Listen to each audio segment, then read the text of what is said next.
Hi there, welcome to my channel. Today's episode is a little bit different. It's gonna be gear talk, and I will talk about different blinds and hides that I use. So let's go.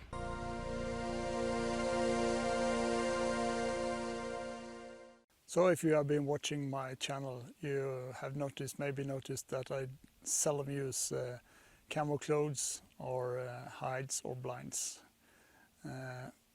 But there are some times when you need to, and those are the times when you have to get close to certain animals, and especially the ones that are hunted a lot or in any other way kind of shy. So then you have to blend in with the nature and wait for them to come. And I will go through some of the equipment that I have for doing that. So we'll start out with clothes. Especially in the summertime, it can be too hot for wearing a jacket. So a long-sleeved, easy t-shirt with some camo pattern is, it will work fine. It would work with a plain green or earthy colored shirt as well, but we're talking camo here today, so this is the one. And if I need to, I will also use camo trousers, like this camo trousers, for instance. When you're buying trousers or a camo kit, you should think about two things. Often they are just clothes that you put on outside your ordinary trousers, and they may be lacking pockets and so on. So I prefer to have a zipper, of course, and pockets to put things in, both this one and on the legs. And it's always good to have zippers, so you don't lose the stuff you're bringing. And of course, wide enough that you can put them on without taking off their shoes. That's always nice. So this is the plain camo clothes, and they have a so-called printed pattern. The pattern doesn't really matter. The purpose with the pattern is to disrupt your body figure and let it blend in with the background. So the pattern should always be similar to the terrain you are working in. So right now, I'm not sure this pattern will work, for instance, with all the green leaves here, but it will still make my body contour and my body figure disappear, so to speak. The advantage with these clothes is if they are properly selected with all the pockets and so on that you need, they will work as your ordinary clothing setup. If it's bad weather, you will get soaked, unless you have bought some more expensive stuff like Gore-Tex or actually rain clothes with camo pattern on it. So if you still want to have these and stay out of the rain, you will have to wear the rain clothes underneath these, and that's not always practical. Another thing is you're quite mobile unless you're in the cities. I don't know any place except maybe the United States where you can walk around in camo clothes on the street without people noticing you. So that could be a social hinder for you to use it. But nowadays camo is fashion, so no, maybe they won't see you with the right camo. So moving up is from the printed clothes up to the 3D pattern clothes, and it could look like this. This is the 3D pattern, or leaf camo as some call it. You see they will break up the contours, so when you are in the brushes you will not be that easily recognized. There is of course a cap with the same pattern, and also some face veil, but I usually use the hood anyway, so my face will be behind the camera, and if it isn't, I can break it up with my buff.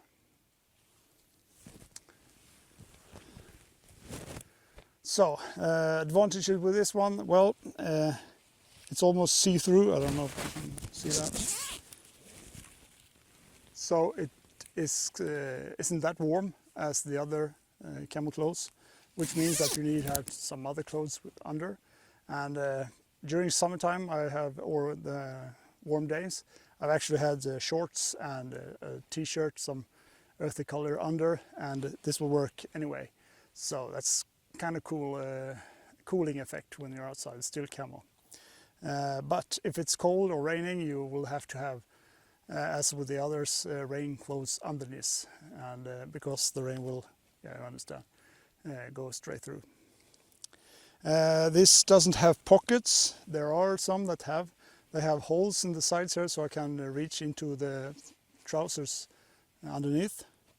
And you are still mobile with this, but because of the pattern, it will attract attention from other people. So if you're walking to and from the location where you are, you will probably get some attention.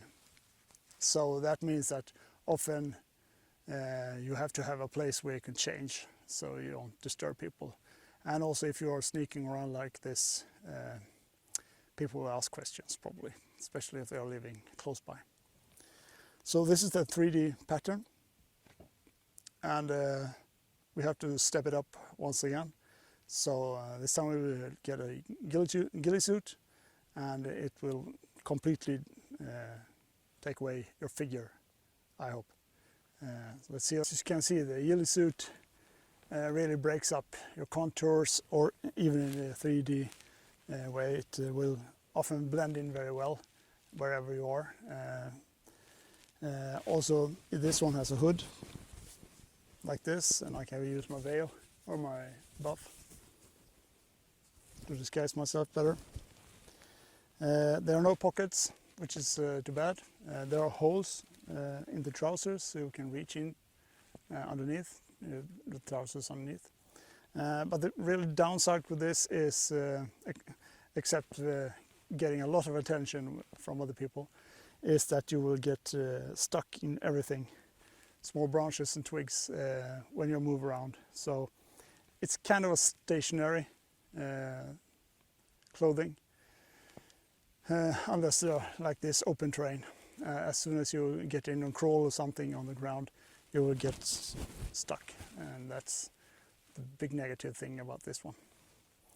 So I've shown you the ghillie suit, the 3D camo, the leaf pattern, and the printed one. And all these three have one thing in common, and that is you have to be still when you're taking photos. When you start to move around like this, that will get the attention no matter what kind of clothing you are. All movements have to be deliberate and slow, even when you're wearing camo. So if you, for instance, are taking up the camera or shifting, you have to go very slow like this. You cannot move around like your arms. You're not invincible. You're not invisible just because you have camo. So, and also you are exposed for the weather outside, no matter what, the wind, rain, snow, you are in it, even if you have rain clothes. So if you're out in a longer expedition, not necessarily expedition, but you're sitting out for a couple of hours, you will have to get out of the rain and still have the freedom to move and scratch your nose and whatever. And then you have to have a blind. So let's go over there. So this is probably the cheapest camo that you can have.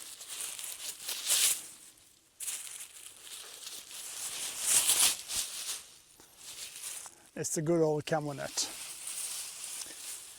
These come in a variety of patterns and materials and so on. I've chosen this one because it's lightweight. It's plastic, rubbery plastic, so it won't get wet. Of course it will get wet, but it won't soak in the water into the textile. This one is actually brown on one side and green on the other. So I have enhanced the camo by spraying on some paint to break up the contours even more, so it won't be a single colored surface that you put up in front of you. This you can have just lay on the ground and throw it over yourself. It will give you some kind of 3D effect and yeah, easier blend in. Or you can put it up between some branches. I use reusable zip ties. It's a quick way to make it stick up.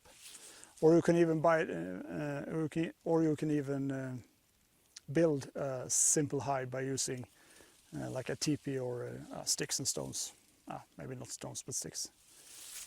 So you can sit under here. This one cost about €9 when I bought it, so it's fairly cheap. Downside is you cannot walk around with it normally on you. I have done that. It will make some noise. You can wear it like a robe, and if you pull these up, you can walk around. And when you're on your location, just pull it over your head and use your camera or tripod, whatever. But it's kind of fiddly doing all that, so I would say this is a semi-stationary type of equipment, the camo net. But it's lightweight if you choose that one. There are some surplus stuff. They are much heavier.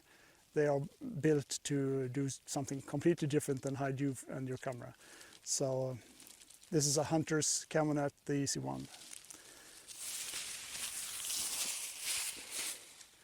But if you would like something more stationary or waterproof, you will have to have some kind of tent. So let's check that. So this is the smaller one of the two hides that I got, blinds. This has actually been used on a video when I was photographing grouses last year, I think, 2018. Let's see how it works. Bag, of course, and this is a small dome, and each corner has a metal rod that works like a spring, so when I release it, it will flap open, hopefully, like so.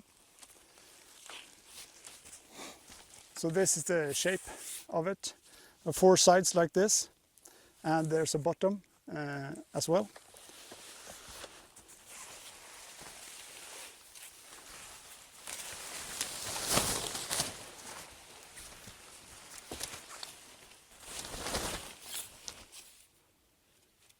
So since it has 4 rods, it is, sorry about the mosquitoes, I hope you don't have them as I have them.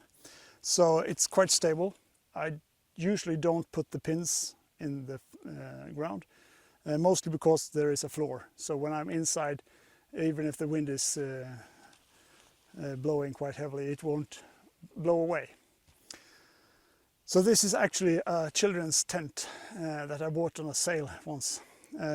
This also cost €10. Standard price was €20. So I have modified it a bit. So this is a zipper that I put in.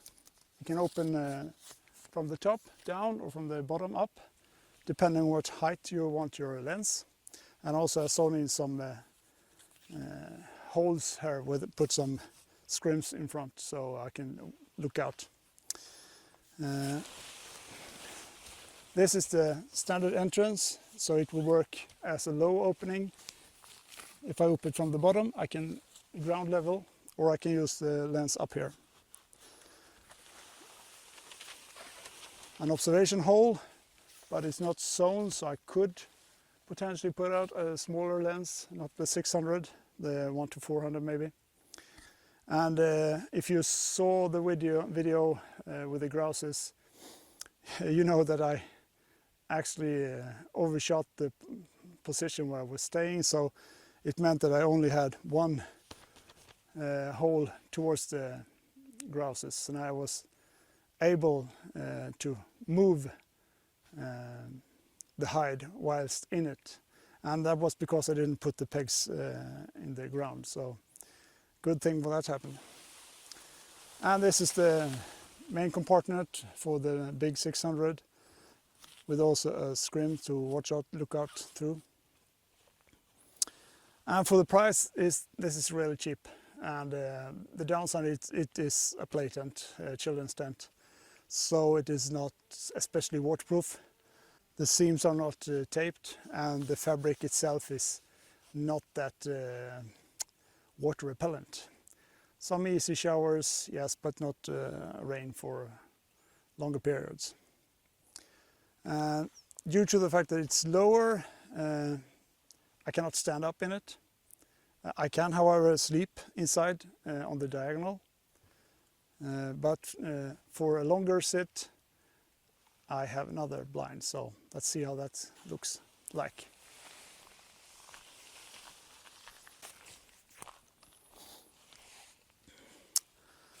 So here's the big one. This is the first blind I ever bought, and it has some years now. I think it's almost 10 years. This also has spring rods in it, but there are only 2. So when you flap it open, it will be unstable. So see what happens. It's kind of flat, but as you can see, it's much taller than the other one.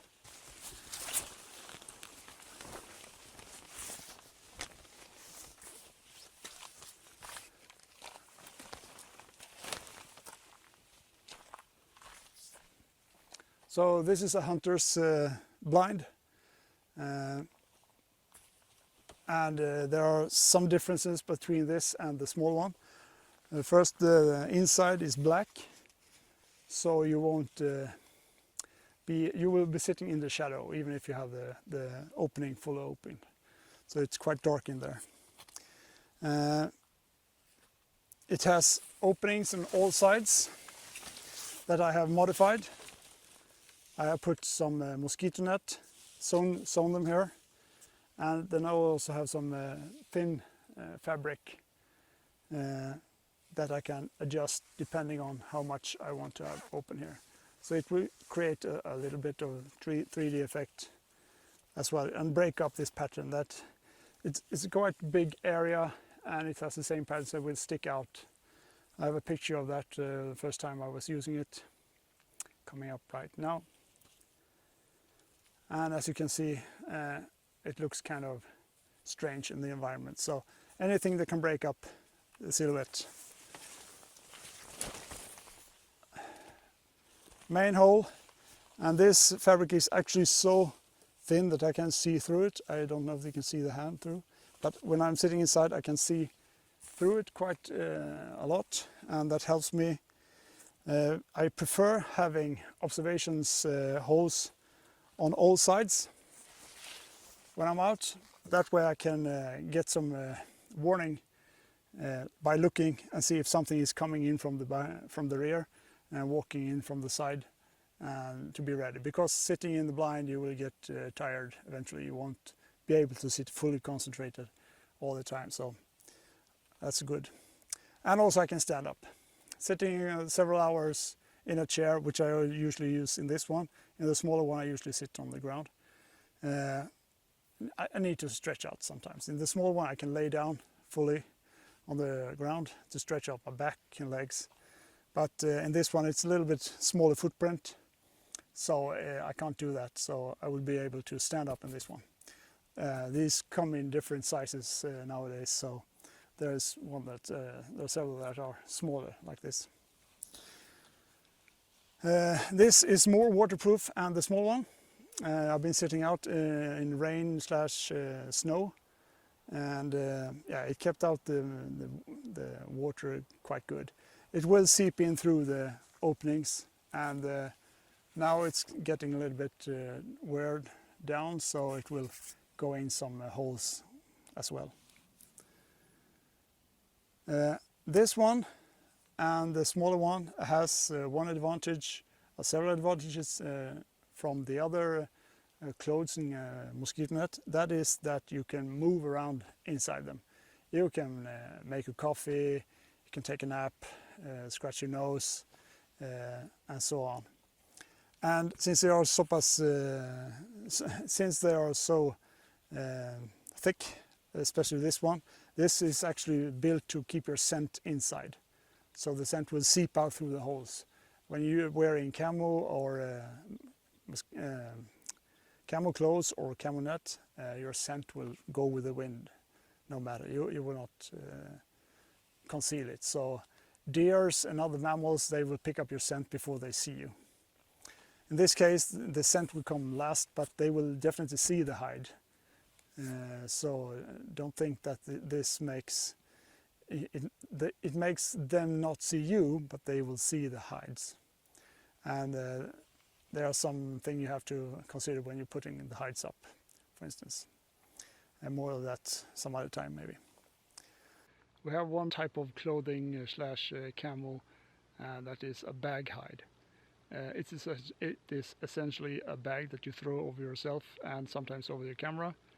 And this one that I got is also waterproof. So this is my bag hide, so to speak.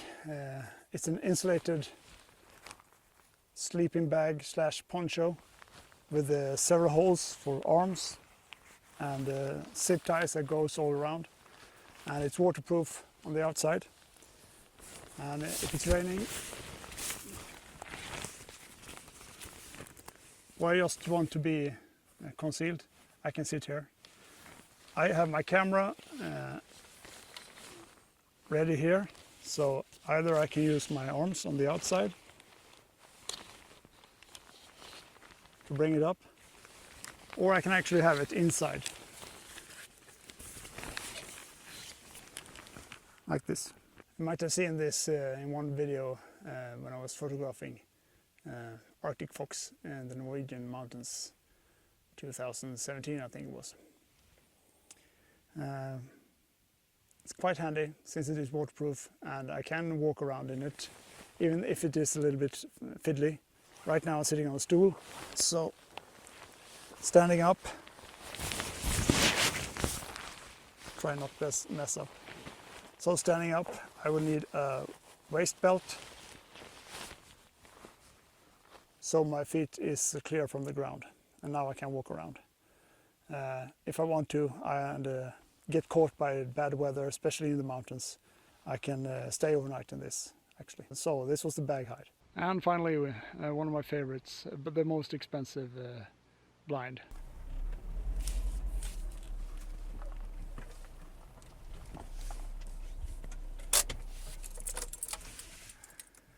Yeah, so this is my most used blind. I think this has the most advantages and most useful situations for me. It's rainproof, windproof, and keeps the mosquitoes away most of the time. And it's quite mobile. I can be almost everywhere as long as there is a road, of course. But also this is the most expensive one. So, and the problem with this blind is that there are almost certainly other traffic around, so you have to keep a watch out for that. Well, so now you have seen what I use, the few times that I use blinds, camo, net and so on, and a little bit off my usual topic, no birds or animals this time. However, I will put some pictures in the end showing the type of photos that you can get when using a blind, or at least when I have been using them. So if you like this video and want more of this gear talk stuff, write it down in the comments or contact me on the ways on the social media. And yeah, thanks for watching, and I hope we'll see you next time. Bye.